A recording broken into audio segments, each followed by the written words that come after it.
Oi, eu sou a Desirê e hoje nós vamos falar sobre polímeros. O polímero, a palavra polímero, ela vem do grego, que significa poli, muitas, e meros, que são partes. Então, os polímeros, eles são macromoléculas formadas a partir de pequenas unidades estruturais que são chamadas monômeros, que são as moléculas de baixa massa molecular, as quais, a partir de reações de polimerização, eles vêm gerar uma macromolécula polimérica, né? Essas unidades repetitivas são chamadas de meros, que provém da estrutura do monômero, né? Aí, nesse quadro, a gente pode visualizar o monômero de etileno, que é o CH2 com uma ligação dupla e um outro CH2. Essa molécula, repetidas N vezes, né? Por isso tem aí o N, elas podem gerar os polímeros de polietileno.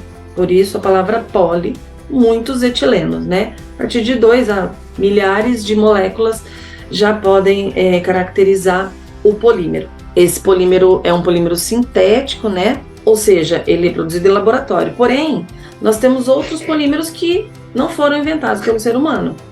Eles já existiam na natureza. Alguns exemplos de macromoléculas que são usadas pelo homem já há milênios, elas estão presentes no algodão, na lã, na seda, nos cascos e nos chifres dos animais, no marfim das presas dos elefantes. Então, os polímeros, eles podem ser divididos em 2 grupos principais, né? Os polímeros naturais e os polímeros sintéticos. Então, sobre os polímeros naturais, nós temos aí um dos exemplos, que é o látex, né? Retirado das seringueiras, que é o poliisopreno, que é como a gente fabrica as borrachas de uma forma geral. Nós temos também os polissacarídeos, né, como a celulose, que é encontrada no algodão, o amido, que é encontrado em vegetais e na forma de grãos das sementes e das raízes de várias plantas, e os glicogênios, que são encontrados em praticamente todas as células dos mamíferos, certo? E temos também as proteínas, que nós podemos encontrar na queratina, presente nos cabelos, na caseína do leite e na fibroína, presente no fio da seda, das teias de aranha, do bicho da seda. E temos aí os polímeros artificiais, que a partir de 1870, né, com o químico John Wesley Hyatt, inventou, descobriu, produziu pela primeira vez o nitrato de celulose, né, mais conhecido como celuloide, que ele desenvolveu a partir da necessidade de se produzir um outro material para substituir os marfins que eram utilizados para as bolas de bilhar, isso nos Estados Unidos. Então, quando o valor do marfim começou a subir muito e ficar muito complicado de produzir essas bolas de bilhar, uma fábrica norte-americana prometeu um bom prêmio para quem conseguisse descobrir um substituto, um material substituto para esse marfim. Assim, então, John Wesley Hyatt, em 1880, descobriu o celuloide e passou a ser usado não só para se produzir as bolas de bilhar, mas também dentaduras, filmes fotográficos, colarinhos de camisa, tudo que possa imaginar. Daí em diante, descobriu-se uma grande variedade de polímeros sintéticos que podem ser divididos em 3 grandes grupos. Nós temos aí o polímero de adição, que é formado pela reação da adição de um número muito grande de monômeros exatamente iguais entre si, sem que haja nenhuma perda de massa, originando uma grande e única molécula. Esses polímeros de adição, eles ocorrem com a ruptura de uma ligação π e a formação de 2 novas ligações simples, o que permite a união sucessiva dessas moléculas de pequenos monômeros, né? E isso significa que todo monômero usado na formação de polímero de adição deve possuir obrigatoriamente ligações duplas entre os carbonos, né? E aí nós temos alguns exemplos do nosso dia a dia. A partir do etileno, né, ou do eteno, nós temos o polietileno, como a gente já falou, que a gente fabrica, podemos fabricar brinquedos, garrafas plásticas, cortinas, sacolas, canos, fios de isolamento, recipientes de uma forma geral, né? Nós temos aí um outro exemplo que é o propileno, que são várias moléculas de propeno, o polipropileno, né? Que são várias moléculas de propileno, que é um material um pouco mais rígido. Nós fabricamos para-choques, cordas, carpetes, seringas de injeção e painéis de automóveis. Aí nós temos o estireno, que produz o poliestireno, né, que é utilizado para fazer isopor, pratos, xícaras, seringas, material de laboratório. Aí nós temos aí o cloreto de vinila, que aí forma o PVC, o policloreto de vinila, que aí nós utilizamos para fazer os discos de vinil, né, muito antigos já, tubulações, pisos, capas de chuva, mangueira, todo aquele material vinílico, né, que é o nosso PVC. Aí nós temos também o Teflon, que ele é feito a partir do tetrafluoretileno, que nós utilizamos muito no revestimento de panelas, antiaderentes, frigideiras, isolantes elétricos, canos também, válvulas, registros, aquelas fitinhas de veda rosca, né? Aquilo ali também é do Teflon. E o PVA, né? Que é o poliacetato de vinila, fabricando tintas, gomas de mascar, né? Chicletes, adesivos. E aí, esses são alguns dos exemplos mais comuns de polímeros de adição. Nós temos aí também os polímeros de condensação ou de eliminação, que eles são formados pela reação de condensação entre as moléculas de substâncias iguais ou diferentes, com a saída simultânea de uma molécula pequena, como uma molécula de água, né?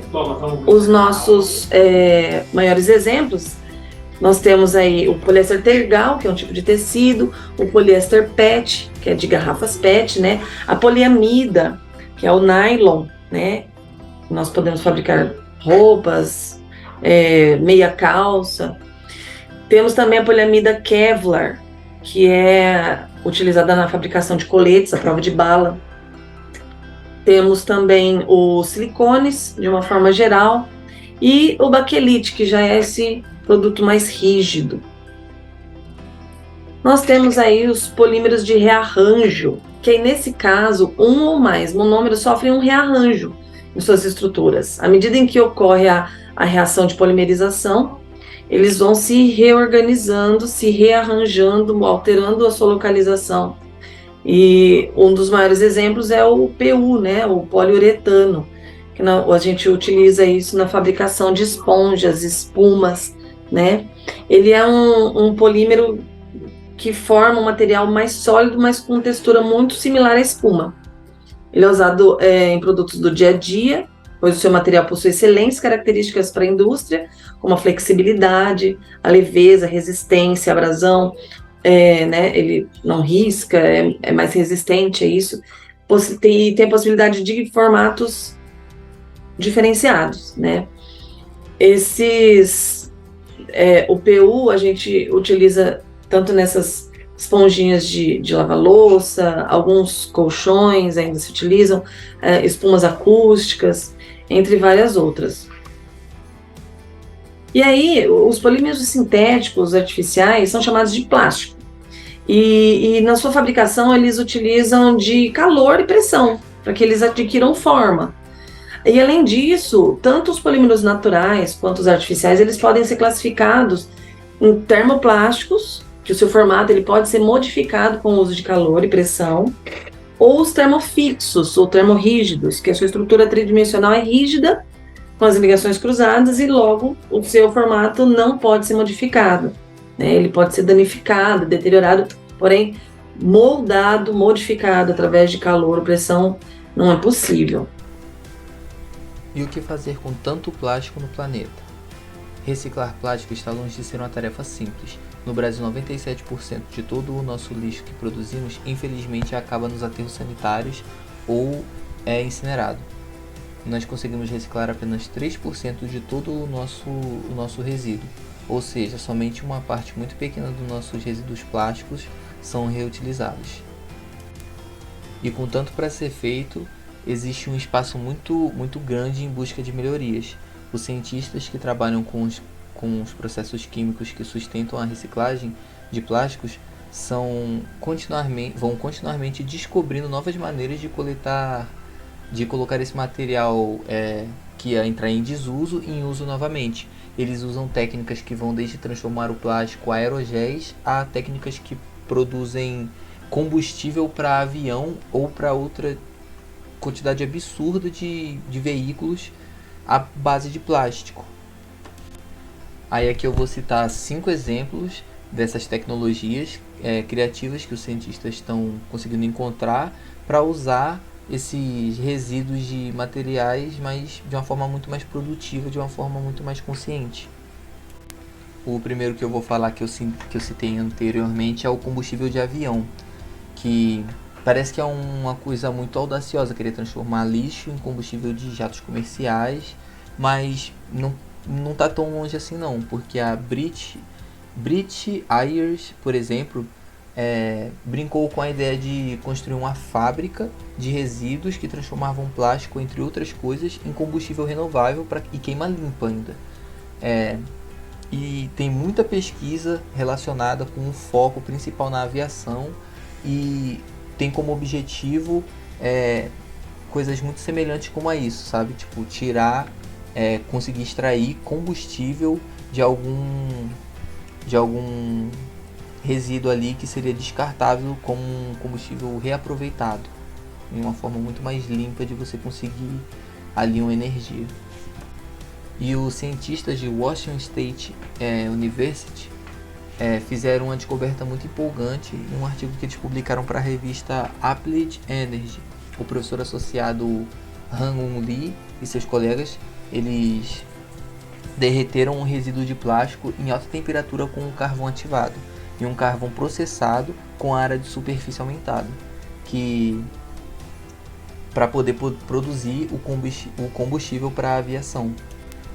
Esses cientistas trabalharam com polietileno de baixa densidade e que é proveniente em sacolas, você encontra em sacolas plásticas e garrafas de água também. Os químicos descobriram uma maneira de poder quebrar esse material em grânulos do tamanho de um grão de arroz e convertê-lo em um combustível de aviação. E aí esse processo envolve colocar esses grânulos que eles conseguiram cortar em um leito de carvão ativado, que é dentro, né, do que é conhecido como reator tubular, conhecido como reator tubular. Daí tanto o carbono quanto o plástico dentro desse reator tubular foram aquecidos na temperatura a mais de 571 graus Celsius, o que fez com que eles se decompôssem termicamente e liberasse um conteúdo de hidrogênio armazenado naquele plástico. O resultado foi uma gama de hidrocarbonetos que teoricamente poderiam ser usados como bloco para a construção de um combustível de aviação. Agora nós temos o gasóleo, que é outro exemplo, que nessa imagem a gente pode ver o marinheiro James Holland, que com um reator de pirólise semiportátil. Esse reator pode ser aproveitado para converter plástico, entre outros tipos de combustíveis, de diversos veículos. E em 2007, uma equipe de pesquisa construiu um sistema móvel que poderia ser instalado na parte de trás dos caminhões ou de barcos, que ia fazer essa conversão já do plástico em combustível com o veículo já em movimento. O marinheiro e o químico orgânico por trás do sistema foram capazes de realizar uma versão em miniatura da pirólise, usando um novo tipo de catalisador. O dispositivo quebrou rapidamente o lixo plástico em um combustível que poderia ser usado sem a necessidade de um refinamento extra. E embora essa miniatura que eles fizeram seja pequeno, o sistema pode ser ampliado para processar até 10.000 lb, que é aproximadamente 4.500 quilos de plástico por dia. E embora essa ideia do navio já deslizando pela água, coletando esses resíduos plásticos que a gente descarta, que vão parar no mar, e já nessa coleta conseguindo converter em combustível para conseguir estabelecer essa jornada dele, parece uma ideia fantástica. Os próprios pesquisadores acreditam que esse reator portátil seria muito mais adequado para instalações de reciclagem em terra, mas sendo em terra ou no mar, só de ter a hipótese de ter um aparelho assim já é uma coisa muito boa de se pensar. Filtros mais baratos para produtos químicos agressivos. A fabricação de produtos químicos é um processo com uso intensivo de recursos e que muita dessa energia gasta é na tentativa de remover moléculas indesejadas dos líquidos. Isso ocorre porque os solventes agressivos dentro deles exigem uns filtros compostos por cerâmica resistente e de alto custo. Será que a gente conseguiria substituir esse composto de cerâmica de alto custo por um outro composto com um custo muito mais baixo, muito mais acessível? Uma pesquisa da King Abdullah University da Arábia Saudita sugere que sim. Uma equipe de cientistas começou usando o plástico PET, o mesmo tipo encontrado em garrafas descartáveis, e os dissolveu, e quando eles reconstruíram, fizeram como umas membranas planas usando um solvente especial.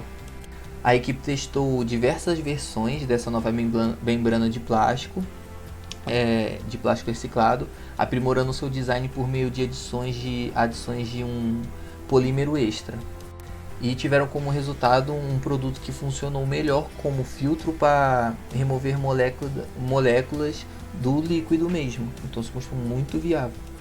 E essa inovação não serve só para filtrar produtos químicos agressivos. A equipe também está de olho nas aplicações no campo de filtragem de água também, por exemplo. Como dando mais um exemplo de que é muito ramificado aonde você pode interagir com esse tipo com esse conteúdo. Há muitas pesquisas em desenvolvimento para novos materiais que podem nos ajudar a conter derramamento de óleo. Mas será que esses esforços também podem ajudar a reduzir outros tipos de problemas ambientais que a gente tem também? Como, por exemplo, as garrafas PET, que são uma grande fonte de resíduo que a gente deixa, que a gente acaba descartando e acaba caindo nas ruas, nos mares, lagos, oceanos, enfim. Pesquisadores da Universidade Nacional de Singapura relatam uma descoberta que poderiam reverter esse tipo muito útil de resíduo, o plástico em si, que seria nessa fabricação de um aerosol. Aerosol não, aerogel, me corrigindo aqui.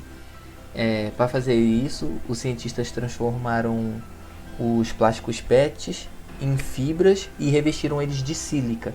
Assim as fibras foram tratadas quimicamente para incharem, e aí depois que eles incharem, aí sim eles secam, e formando assim um aerogel leve, poroso e flexível.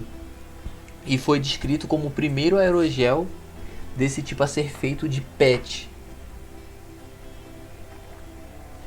E a equipe diz que pode ser usado em todo tipo de coisa, incluindo isolamento acústico em edifício ou filtros de poeira. Como, por exemplo, nesses tempos de pandemia, você colocava uma máscara que era revestida com isso, que aí nem tanto dificultava mais de vírus ou algo assim adentrar da máscara, quanto de poeira ou qualquer outro detrito. Mas uma aplicação particularmente muito promissora é o seu potencial como ferramenta para limpar derramamento de óleo. Se ela for revestida por certos compostos, a equipe descobriu que a esponja pode absorver o óleo derramado com eficiência até 7 vezes maior que as outras matérias-primas disponíveis comercialmente. Aí logo após isso a equipe patenteou essa tecnologia que eles desenvolveram, e após a publicação da sua pesquisa passou a buscar um parceiro industrial para poder comercializar essa nova inovação que eles tiveram. Vou falar agora sobre pequenos tubos de carbono. Que as sacolas plásticas são uma grande fonte de poluição, a gente sabe. Mas será que a gente pode usar ela para fazer algum outro tipo de coisa, como nanotubos de carbono, por exemplo? Mas para que é esses nanotubos de carbono? Aonde ele se aplica? Para que serve? Onde a gente usa isso?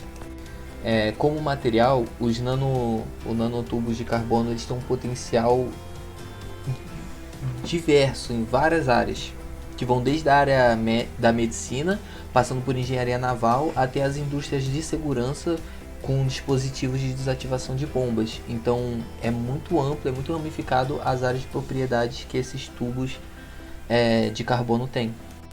Então parece que sim, porque cientistas das universidades de Adelaide, na Austrália, descobriram uma maneira de fabricar nanotubos de carbono, depositando camadas de carbono em poros de membrana feita de alumínio. Enquanto os pesquisadores usavam o etanol como uma fonte de carbono para os experimentos, um membro da equipe descobriu que qualquer fonte de carbono serviria, incluindo a de sacolas plásticas. E na verdade essa forma de carbono provou ser mais eficaz na construção dos nanotubos de carbono que o etanol, uma vez que os cientistas não precisavam mais de catalisadores tóxicos ou solventes para ajudar no processo. Aí tem também a importância de todas essas pesquisas e o valor delas todas, qual que seria? Que toda a inovação que traz uma maneira de transformar o lixo plástico que vai para os oceanos ou aterros, que degrada o ambiente, que polui, em um material útil com outras finalidades, é importante. É importante tanto a descoberta quanto a dissipação da informação sobre isso. E esses que eu falei foram apenas 5 exemplos que podemos fazer com esse material que é tão útil, que é o plástico.